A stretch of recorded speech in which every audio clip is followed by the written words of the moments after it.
Jo here with Auntie Jo Sews. So today I'm going to show you one of the books, the junk journals that I finished. It's going to be for sale in my Etsy store. This is a base book with just pages and a couple of different pages that you can make your own. But basically, I'm doing a couple of different designs. One which is going to be like the fully loaded junk journal made out of little golden books. For the holidays and for regular ones, and then ones that are sort of made maybe halfway, and then ones that are just bases with either the fabric spine or the ring spine. So this one has a fabric spine. So I'll go through this one for you. It will be available in my Etsy store. You'll see it in the link in the description. But let's get into it. I don't want to make this a super long video. I'm probably going to complain again about that eBay listing. So just give me a second. Anyway, so here we go. So this is the Pokey Little Puppy's First Christmas book. This one has a sewn-in fabric spine, reinforced with medical tape, and I'm leaving that up to the owner to cover or not cover. Again, this is just the base, so somebody can take this book, have all the coffee dyed graph papers and stuff like that, pages that they want in there, and then add their own ephemera. Also, it's going to be a sewn-in signature, which I'll show you. So you will be able to open it up, put in new pages if you would like, or take it out and do whatever you want with it. So here's the cover again with the spine. I always have the first page of my little golden book junk journals be the first page of the book. We always like to keep the integrity of the book. And if anyone had written in here like a name, like this little golden book belongs to, it would still be in here. So here's my little personal gripe. Take a deep breath. So basically, I was watching an auction and I kept looking at it on eBay, and it was like 20 some books. I don't remember how many. And the opening bid was $3.99, and the shipping wasn't ridiculous or anything. I think it was going to go media mail, and nobody had bid on it, and I couldn't figure out why.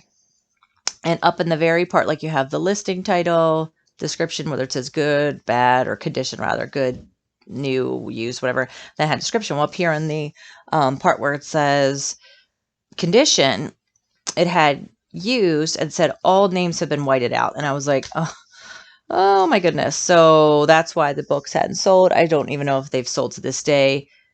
Just don't want them whited out because it takes away the history of the book. So it's just a personal pet peeve of mine. Other people may think, hey, it's fine. I don't. So I like to keep them the way they are. So anyway, let's go through a quick run of the book and I'll show you what I have super fast. So again, here's the first page.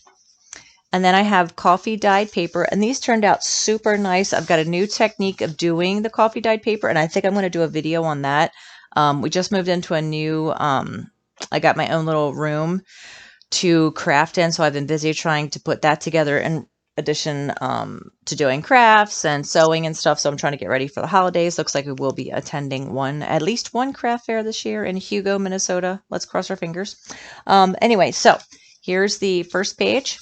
Then we've got vintage graph paper, more coffee dyed paper, and then here is some cardstock, some scrapbook paper that I leave open in some, and others I'll take and glue the sides up. So if you wanted to glue these here, you would then have a pocket inside.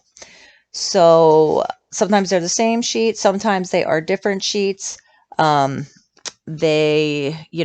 depends on how I've designed it. Like sometimes these will be exactly the same on one side to the other, and sometimes they'll be different. It's fun when they're different. So anyway, more coffee dyed paper, graphed paper, coffee dyed paper, the little Polly, Penny, Pickles, and Pat, apparently. Coffee dyed paper, a half sheet of the scrapbook paper, coffee paper, more of the scrapbook paper, coffee dyed paper, graphed paper, more coffee dyed paper. I'm just going to go through it quickly. Like I said, don't want to bore you guys to tears. But here's the center of the signature, and both signatures have a center like this, so I don't put anything in the middle. So what you could do is untie it and add more stuff into the book if you would want to. More of the coffee dyed paper. I'm just totally in love with how this turned out. I just, all the years I've been doing this, and I, like 3 weeks ago, figured out how to do it the way that I really like. Anyway, some more graphed paper. I've got glue on my fingers. More coffee dyed paper.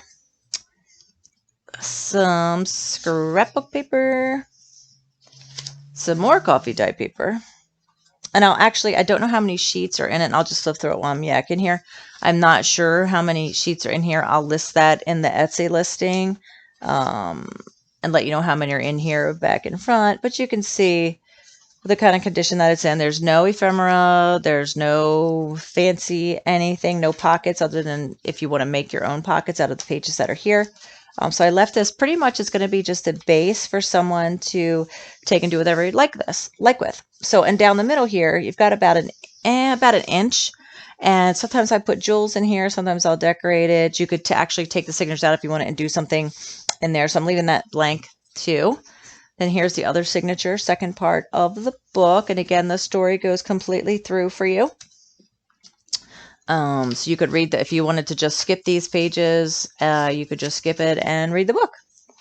So we believe in repurposing and upcycling as much as possible and definitely keeping the integrity of the books intact. So now this, if I had 100 pages of these, it would not be enough. I love these double-sided sheets. So this one you can't make a pocket out of because it's an actual, I think this is the K & Company double-sided. So what I did was I just made a pocket here, a little side pocket for you. And then more of the sheets that are in the book. And then the book itself, which is just adorable. I love the graphics. This is a newer book. I think this is like the 1993 version. Still good graphics, though, for the reprints. I don't even know how many times this one's been printed. So more sheets, more paper. And here we go, another ability to make a pocket if you'd want to. Coffee dyed paper. I don't know what that's the half sheet. Coffee dyed paper, the book, and then here's your center of your signature. Again, you could take this out if you would like and add stuff, add more pages in. I like the half sheets, and then we're coming up to, it looks like another. You can leave open if you like, or make it into a pocket. Or you could just leave it open and slap something here and make them into separate pockets, however you want to do that. More of the paper. Got glue all over my fingers. Dried glue. More sheets. And again, I'll give you a page count in the actual Etsy listing. All the papers in here except the cardstock and the coffee dyed paper are vintage. So this is vintage graph paper. I think the book was like 1940s, somewhere around there. And here we are at the last page of the book. And that's also intact. We never put anything in the front cover or the back cover to cover these two pages. So when you open any of my little junk journal books, you always see the front page of the book. So there it is. That is my Pokey Little Puppy base junk journal. Thank you so much for watching. Hopefully it didn't bore you to tears. If you haven't already subscribed, take a moment to subscribe to my channel so you never miss a video. And thanks so much for watching. I'll be back with a couple of more different versions of this shortly. Have a great day.